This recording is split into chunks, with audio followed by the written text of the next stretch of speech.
다음은 이제 출애굽기로 넘어가십시다. 요셉을 환대한 그 왕이 죽고 많은 세월이 지난 후에 출애굽에 이집트에 있는 이스라엘 사람들이 노예로 전락되었습니다.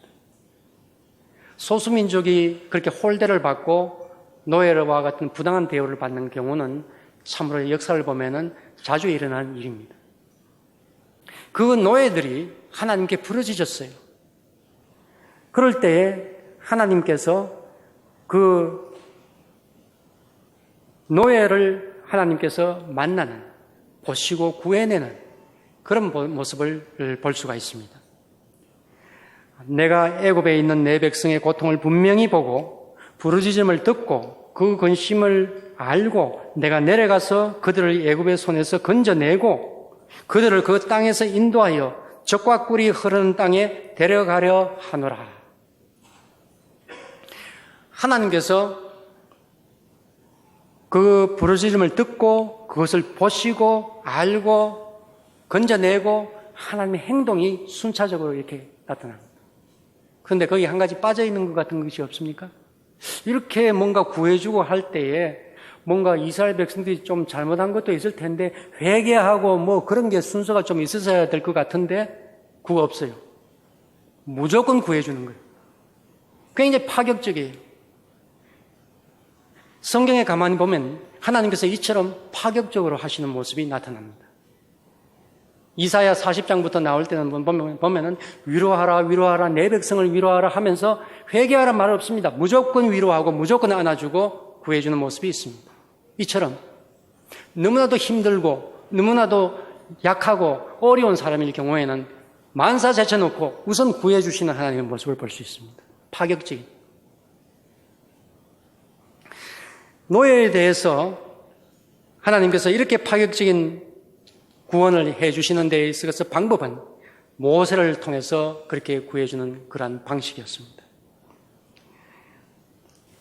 모세는 하나님을 어떻게 만났습니까? 자기가 한번 시도를 했죠. 어떻게 자기 동족을 어떻게 해보려고 하다가 살인자로 몰려가지고 저 미디안 광야로 도망을 쳐버렸습니다. 모세로서는 더 이상 뭐 할 게 없습니다. 그냥 가서 양치고 있는 거죠. 그런데 거기에서 하나님이 모세를 부르셨어요. 불타는 떨기나무를 보여주시면서 모세를 부르셨어요. 그리고는 내 백성을 구하라고 그렇게 보낸 것입니다. 모세가 어떻게 대답을 했습니까? 제가 어떻게 갑니까? 저는 입이 뻣뻣하고 혀가 둔한 사람입니다. 그러니 하나님이 뭐라고 했습니까? 누가 입을 지었느냐? 내가 짓지 않았느냐? 내가 보낸다는데 왜 두려워하느냐? 그러니까 모세가 또 뭐라고 이야기를 했습니까? 보낼 만한 자를 보내소서. 그래도 못 가겠다는 거예요. 그러니까 하나님께서 내 형 아론이 있지 않느냐? 그 말 잘나는 아론이 있지 않느냐? 그러니 아론과 함께 가라. 이처럼 하나님께서 모세를 택하시고 보내실 때 그 하나하나마다 챙기시면서 안심시키시면서 용기를 주시면서 또 사람까지도 같이 조력자로서 붙여주시면서 그렇게 보내시는 하나님 모습을 볼 수가 있습니다. 아주 주도면밀하게 하나님께서 준비하시고 이끄시는 모습을 볼 수 있습니다. 이것이 모세가 하나님을 만나는 첫 장면입니다. 그 뒤에 모세는 그야말로 성공적으로 이스라엘 백성을 광야로 해서 약속의 땅 문턱까지 인도해 가지 않았습니까? 그런데 이러한 모세도 다 성공적으로 했느냐? 그렇지 않았어요. 모세가 잘못한 게 하나 있습니다. 머리바 물가에서 하나님의 이름을 놓고 하나님의 이름의 영광을 돌리고 하나님을 거룩하게 하는 그러한 행동을 했어야 되는데 너무 급했어. 마음이 너무 격했어. 막 백성을 야단치다 보니까 하나님께 영광을 돌리지를 못했는 거예요. 하나님이 그 순간에 모세를 지적하시고 너 잘못했다. 너는 약속의 땅에 들어가지 못한다. 그래서 결국 모세는 약속의 땅을 바라보면서 그 산 위에 느보산에 올라가서 쓸쓸히 혼자 죽게 되었습니다. 모세라고 해서 100% 다 성공한 것은 아닌 것 같습니다. 실패를 경험도 했습니다. 그럼에도 불구하고 모세와 하나님 사이는 아주 특별한 관계입니다. 다른 사람하고는 내가 대화를 하지 않지만 모세와는 내가 직접 만나서 대화한다고 할 정도로 모세를 정말 신임하시고 모세를 통해서 이스라엘 백성을 이끌어 가시는 것을 볼 수가 있습니다. 그 중간에 여러 가지 사건이 있지만 한 가지 사건만 보십시다. 이것은 민수기에 나오는 사건인데요. 70장로를 세우는 사건입니다. 70장로를 왜 세웠느냐 하면은 모세가 이렇게 백성을 이끌어 가는데 너무 힘이 드는 거예요. 하나님, 도저히 내가 못하겠습니다. 혼자서 이거 도저히 못하겠습니다. 그럴 때 하나님께서 70명의 장로를 세워서 너를 돕도록 하겠다 해서 70명의 장로를 이렇게 세웠습니다. 그래서 하나님의 영이 함께 하셔서 70명의 장로들이 예언도 하고 그야말로 하나님의 능력을 받았습니다. 그런데 그 과정 중에 두 사람이 회막에 나오라고 그랬는데 회막에 안 나왔어요. 자기 텐트에 그냥 있었습니다. 그런데도 불구하고 그 회막에 있는 두 사람이, 두 장로가 예언을 하는 거예요. 하나님의 영을 받았는 거예요. 그러니 부관격인 그 여호수아가 모세에게 이렇게 이야기를 합니다. 이렇게 하면요, 명령의 위계 질서가 안 세워집니다. 저 두 사람은 제외시키십시오. 그러니까 모세가 뭐라고 이야기를 했습니까? 여호와께서 그의 영을 그의 모든 백성에게 주사 다 선지자 되게 하시기를 원하노라. 민수기 11장 29절에 있는 말씀입니다. 하나님은 모세를 세워서 이끌 지도자를 세웠지만은 또 모세를 돕기 위해서 70명의 장로까지도 세웠고 지도자가 중하기는 했지만은 하나님의 본 마음은 모든 사람들이 다 지도자가 되고 다 선지자가 되었으면 좋겠다. 모든 사람들이 다 하나님의 영에 충만했으면 좋겠다. 모든 사람들이 다 성령 충만했으면 좋겠다. 이게 하나님의 마음이라는 것이죠. 이 하나님의 마음이 오늘 이 시간에 여러분 마음에 진동을 일으키시기를 원합니다. 하나님의 이 열망의 떨림이 우리 가슴 속에 같이 떨림으로 공명하는 그러한 여러분이 되시기를 바랍니다. 특별히 모세라면 우리가 생각할 수 있는 것이 십계명이죠. 십계명을 비롯해서 하나님의 가르침을 시내산에서 주셨습니다. 우리가 십계명은 여기에만 나타나는 것이 아니고 신명기에도 나타나고 또 십계명을 근본 바탕으로 해서 레위기 19장에도 나타나고 다른 여러 장소에서도 나타나는 아주 십계명은 아주 중요한 그러한 내용입니다. 그런데 이 십계명을 우리가 읽을 때에 한 가지 우리가 좀 주목할 것이 있습니다. 우리는 제1계명이 출애굽기 19장에 보면은 출애굽기 20장에 보면은 나오는 그 내용 가운데 1계명부터 시작해서 쭉 10계명까지 쭉 나옵니다. 그럴 때 1계명을 우리가 이렇게 보죠.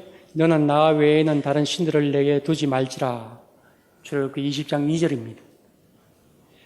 그런데 그 전에 2절에 그 3절이고요. 그 전에 2절이 뭐냐면은 나는 너를 애굽 땅 종되었던 집에서 인도하여 낸 내 하나님 여호와니라는 것이 보통 십계명 서문으로 이렇게 우리가 보통 이야기를 합니다. 그런데 유대인들은, 이스라엘 사람들은 이것을 십계명 1계명으로 봅니다. 2절, 우리가 서문으로 보는 요 9절. 나는 너를 애굽 땅 종되었던 집에서 인도하여 낸 내 하나님 여호와니라. 노예 땅에서 인도하신 하나님을, 그 기억을 되살리는 것, 그 은혜의 하나님을 먼저 이야기하는 것, 그것이 제일 중요하다. 그렇게 이야기를 합니다. 따라서 우리가 십계명을 우리가 이해를 할 때에 1계명부터 들어가는 것이 아니라 서문도 참 중요하다 하는 것을 염두에 두시기 바랍니다. 먼저 우리에게 은혜를 베푸시고 먼저 구해 주신 하나님, 이것을 고백하면서 그 다음에 조문조문 하나씩 우리가 실천해 나가는 우리의 모습이 되어라, 그런 이야기입니다. 십계명에도 여러 가지 중요한 것이 있지만 특별히 안식일을 기억하여 거룩하게 지키라. 이 구절은 참으로 중요합니다. 안식일을 대표하는 모든 사람이 휴식을, 노동을 하지 않도록 그렇게 하나님께서 명령을 하셨죠. 그래서 제7재단의 날 모두가 쉽니다. 그 덕택에 사실 우리가 좀 주일도 있고 안 믿는 사람은 일요일이라고 그러고 주말이라고 하면서 쉴 수 있는 그런 어떤 그 제도가 생긴 거예요. 이 안식일을 쉬게 할 때에 제일 혜택을 받는 사람이 누굽니까? 많은 하인과 종들을 거느리고 있는 주인이라면은 주인이 혜택을 받습니까? 이 노예들, 하인들이 혜택을 받습니까? 당연히 하인들, 노예들이죠. 이 안식일이 없으면 하루도 쉴 수가 없는 겁니다. 그러나 안식일이 있음으로 인해서 그 매일매일 일해야만 하는 그 노동자와 그 다음에 하인과 그 다음 그 노예들이 이날에만 쉴 수 있게 되는 거죠. 그래서 안식일을 지키는 것을 굉장히 중요하게 여겼습니다. 이스라엘 사람들이 누구냐고 이야기를 했을 때에 안식일을 지키냐 안 지키냐 가지고 판단을 합니다. 그만큼 안식일을 지키는 것을 목숨처럼 귀중하게 여기는 그 안에는 이처럼 힘없고 가난하고 이런 사람들을 갖다가 위하는 마음이 그 안에 들어가 있습니다. 그리고 또 우리가 약속이 있는 첫 계명이라고 이야기를 하죠. 내 부모를 공경하라. 효에 대해서 이야기를 하고 있습니다.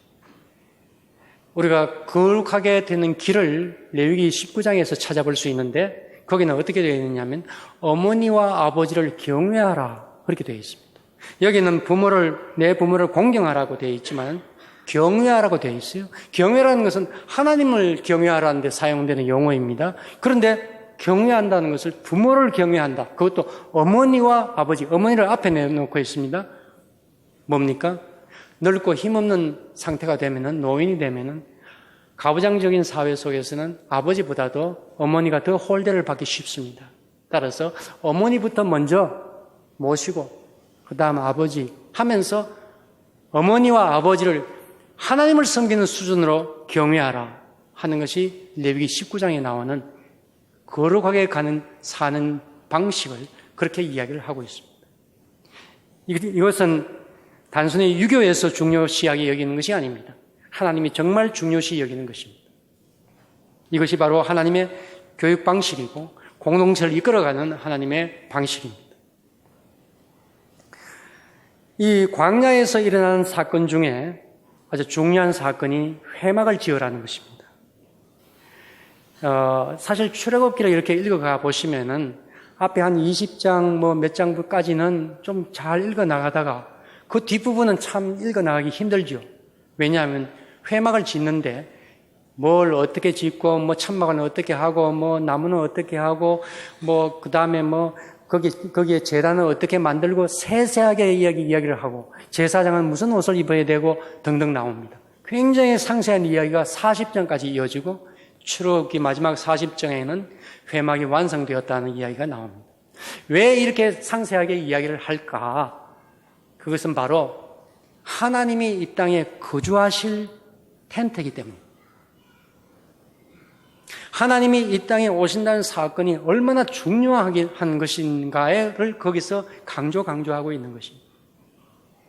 이것이 바로 우리에게서는 가장 큰 은혜입니다.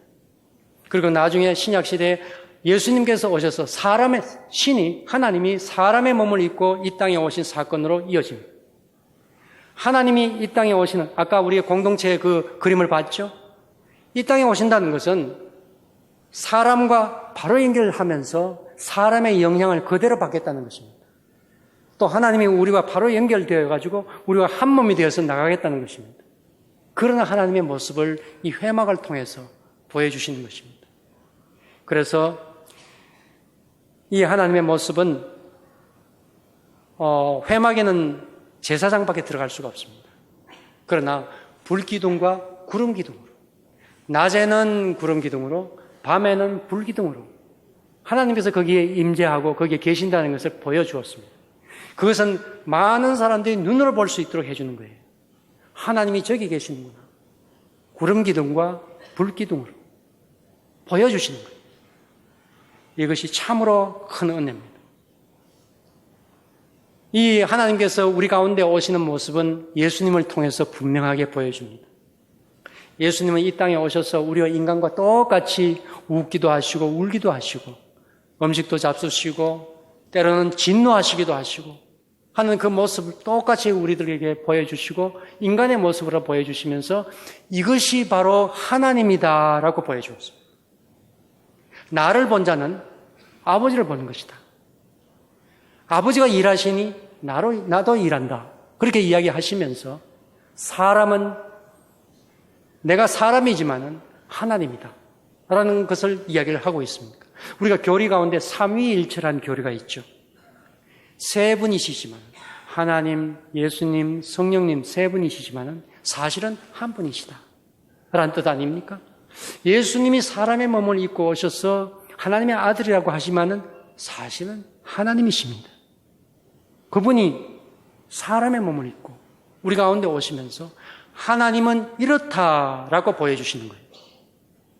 그처럼 하나님은 우리에게 다가오시기를 원하고 계십니다. 그처럼 우리와 더불어서 손잡기를 원하시고 안기를 원하시고 같이 음식을 잡수시기를 원하십니다. 그것이 하나님의 마음입니다. 그것이 구약에서는 처음으로 회막이라는 모습을 통해서 보여주시는데 중요한 것은 그 회막을 누가 경비하고 보호하느냐 하면 제사장이 합니다. 제사장이 24시간 그 회막을 보호하고 경비해야 됩니다. 누군가 이상한 사람이 뚫고 들어올까? 어떤 부정한 것이 들어올까? 그것을 막아야 됩니다. 그리고 성전, 이 회막 안에, 회막은 성전의 원형인데, 오늘날 우리 이 성전의 원형입니다. 그게 정결하고 아주 잘 관리를 깨끗하게 관리를 해줘야 됩니다. 이 일을 24시간 제사장이 해야 됩니다. 그런데 좀 이상하지 않습니까? 하나님은 전지전능하신데 왜 제사장의 보호와 제사장의 경비와 제사장의 그 관리를 받아야 되는가? 사람의 손길이 왜 필요한가? 하나님은 전능하신데 그러나 그렇지 않습니다. 구약이 가르쳐 주는 것은요, 하나님도 이 땅에 내려오실 때는 사람의 보호와 사람의 손길이 필요하다고 알려주시는 거예요. 왜냐? 사람은 선을 택할 수도 있고 악을 택할 수도 있는데 사람과 내가 직접 연결되었을 때 하나님도 그 영향이 너무나도 힘드는 거예요. 그래서 제사장이 보호를 하고 경비를 하고 하는 것이 필요하다는 것입니다. 예수님은 어떻습니까? 이 땅에 오실 때에 마리아의 몸속에서 10달 동안 있으면서 그 다음에 아기로 태어났습니다. 아기를 배에 이렇게 안고 있는 어머니의 마음은 어떻습니까? 무슨 일을 하더라도 이 아기는 지켜야 되겠다. 그런 마음이 들지 않습니까? 그것이 엄마의 마음입니다. 누구를 지킵니까? 예수님을 지키는 겁니다. 예수님이 누구십니까? 하나님입니다. 마리아가 하나님을 지키려고 결심을 하고 예를 썼다는 것이죠. 태어나는 아기는 누구의 양육과 누구의 보호를 받습니까? 아버지인 요셉과 마리아의 양육과 보호를 받으면서 커나갑니다. 하나님이 인간의 양육과 보호를 받으면서 커나가는 모습을 보여주었습니다. 이것이 하나님이 우리에게 오시는 모습입니다. 왜냐? 우리에게 올 때는, 우리와 연결될 때는 너무너무 힘든다는 거예요. 내가 너희 안에, 너희가 내 안에, 하나님이 우리 육신에 이렇게 있다고 생각해 보십시다. 그러나 그건 사실입니다. 하나님은 우리 가운데 있을 때에 우리의 이 심리 상태가 얼마나 왔다 갔다 합니까? 기분 좋을 때도 있고, 기분 나쁠 때도 있고, 누구를 좀 때렸으면 좋다고 생각할 때도 있고, 누구를 좀 안아줬으면 좋을 때도 있고, 선과 악을 이렇게 해야 될까, 저렇게 해야 될까, 왔다 갔다 할 때도 있고, 아마 이 안에 계시는 하나님은 굉장히 어지러울 것 같아요. 견디기가 힘들어 하실 것 같아요. 그러나 우리에게 다가올 때는 하나님은 그런 분이 되셔요. 그러니 어때요? 우리가 하나님을 위해서라도 내가 좀 더 명랑한 마음을 갖고 좀 더 너그러운 마음을 갖고 악을 선택하기보다는 선을 선택해야 이 안에 계신 하나님이 좀 편안하게 계실 수 있지 않겠습니까? 그래서 우리가 선을 택하라는 겁니다. 하나님도 우리의 손길이 필요하다는 거죠. 우리에게 다가오실 때는. 그래서 그 모습을 마리아의 그 태아, 마리아와 요셉의 아기의 모습으로 보여주시는 거예요. 이처럼 회막을 통해서 우리가 한번 우리 가운데 오시는 하나님의 모습을 살펴보았습니다. 마지막으로 우리가 신명기에 대해서 간단하게 한번 살펴보겠습니다.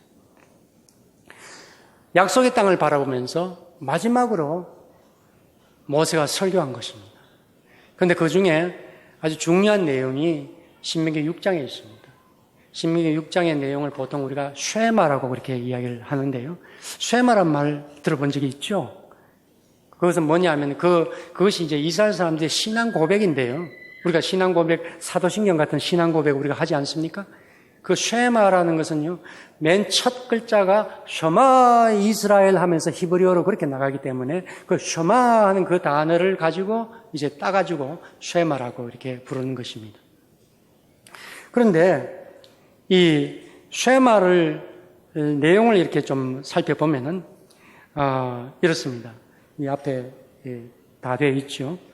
이 내용 가운데에 아주 중요한 내용이 어떤 내용이냐 하면은 5절에 보면 너는 마음을 다하고 뜻을 다하고 힘을 다하여 내 하나님 여호와를 사랑하라.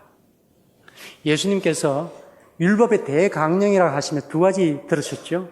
하나는 이 말씀 여호와를 사랑하라 하는 말씀이고 또 하나는 이웃을 내 몸과 같이 사랑하라 하는 말씀, 그 두 가지를 들었는데 그 중에 하나가 바로 이 쉐마입니다. 이 쉐마는 이스라엘 사람들이 하루에도 3번씩 외우는 신앙 고백문입니다. 이렇게 눈을 이렇게 가리기도 하고 여기에도 학생들이 그렇게 하지요. 집중하기 위해서 이렇게 가리기도 하면서 그 쉐마를 외우는 겁니다. 하루에 3번씩. 하나님을 사랑하라. 좀 전에 우리가 회막에 대해서 이야기를 하고 예수님께서 이렇게 탄생하신 이야기도 했습니다. 주님이 우리 몸 가운데 계시지 않습니까? 그러니 이 사랑하는 마음은요, 그냥 멀리 떼어놓고 주고받으면서 사랑하는 관계가 아닙니다. 나와 더불어서 한 몸이 되어서 사랑하는 것입니다. 아기를 향해서 사랑하듯이 우리 긍휼이라는 단어가 있죠. 긍휼이라는 단어가 바로 아기를 향해서 사랑하는 그 사랑을 말합니다.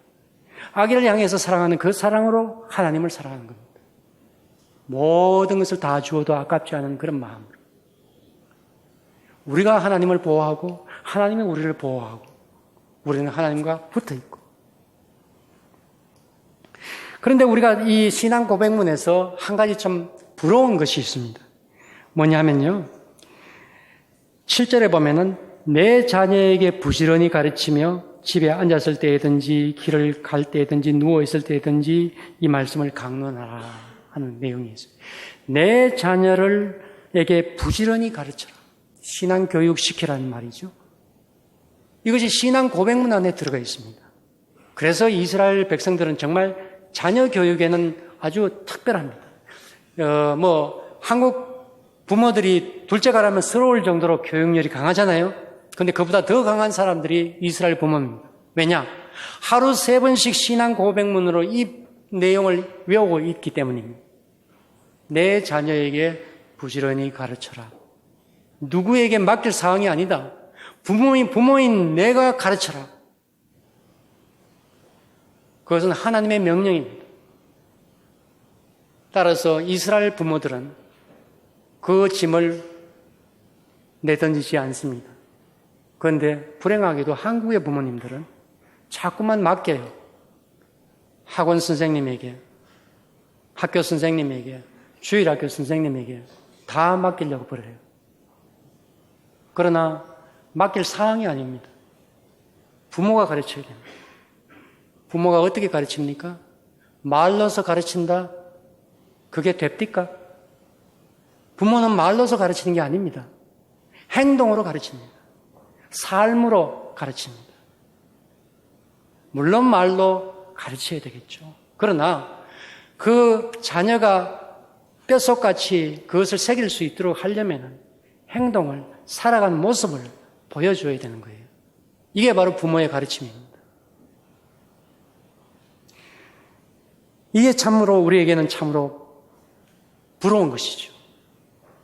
하나님을 사랑하고 또 자녀들을 내 삶의 행동으로서 가르치고 하는 이 모습, 이것을 매일매일 외우면서 그것을 신앙 고백으로서 하나님께 드리는 그 모습이 부러운 것입니다. 우리 마지막에 모세의 노래가 신명기 32장에 있습니다. 모세의 노래라고 하는 이 내용을 여러분과 같이 한번 읽어가겠습니다. 제가 법전은 좀 넘기고요. 모세의 노래를 읽도록 하겠습니다. 이 내용은 이스라엘 백성을 하나님께서 어떻게 보호하시고 인도하시는가 하는 것을 보여주는 그 내용입니다. 여러분과 같이 한 목소리로 같이 한번 읽어가겠습니다. 여호와께서 그를 황무지에서 짐승이 부르짖는 광야에서 만나시고 호위하시며 보호하시며 자기의 눈동자같이 지키셨도다. 마치 독수리가 자기의 보금자리를 어지럽게 하며 자기의 새끼 위에 너풀거리며 그의 날개를 펴서 새끼를 받으며 그의 날개 위에 그것을 엎는 것 같이 여호와께서 홀로 그를 인도하셨고 그와 함께한 다른 신이 없었도다. 아멘. 눈동자같이 보호하신다 그랬습니다. 여기 그림과 같이 자기의 새끼를 업어서 약속의 땅으로 보내신다고 하십니다. 그런데 우리가 독수리 이야기를 많이 듣죠. 독수리가 자기 새끼를 어떻게 훈련시킵니까? 그냥 업고만 다닙니까? 떨어뜨리죠. 그래서 파닥파닥 하면서 그 날개에 힘을 얻도록 하죠. 그리고 다시 올려가지고 또 떨어뜨리고 교육을 시킵니다. 하나님은 우리를 업고 가시지만은 그러나 업고 가는 과정에서 우리를 교육시키십니다. 그것도 강훈련을 시키십니다. 충분히 그 훈련을 감당할 수 있다고 확신을 하시기 때문에 그 훈련을 시키시는 겁니다. 여러분이 어려움을 당할 때에 낙심하지 마세요. 하나님께서 훈련시키시는 일들이 참 많습니다. 하나님이 여러분을 믿기 때문에 그러한 훈련을 통해서 더욱 강하게 하십니다. 어려움도 감사히 여기면서 또 복 주시면 더욱 감사하고 하나님은 우리와 떨어져 있는 분이 아니십니다. 우리 가운데 계십니다. 우리가 성전이 되어서 하나님을 우리가 품고 있습니다. 하나님이 진동을 하시면 우리가 떨리고 우리가 떨리면 하나님이 진동을 하십니다. 그 사랑의 줄은 탯줄과 같아서 아무도 누구도 끊을 수가 없습니다.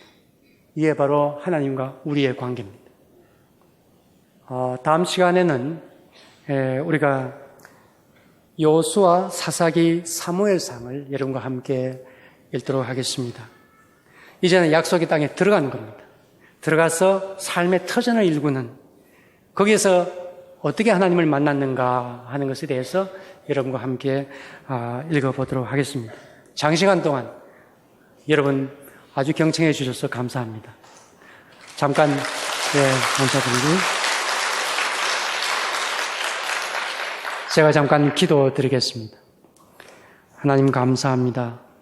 이렇게 말씀을 사모하면서 주님의 말씀을 함께 나눌 수 있게 해주셔서 감사합니다. 주님께서 저희들에게 오시고 저희들이 주님과 함께 하시고 이렇게 한 몸이 되어서 움직이는 저희들의 모습을 발견하면서 보다 더 주님을 편안하게 모실 수 있는 저희들 되게 인도하여 주시옵소서. 주님 감사하며 예수님 이름 어지하여 기도 올리옵나이다. 아멘.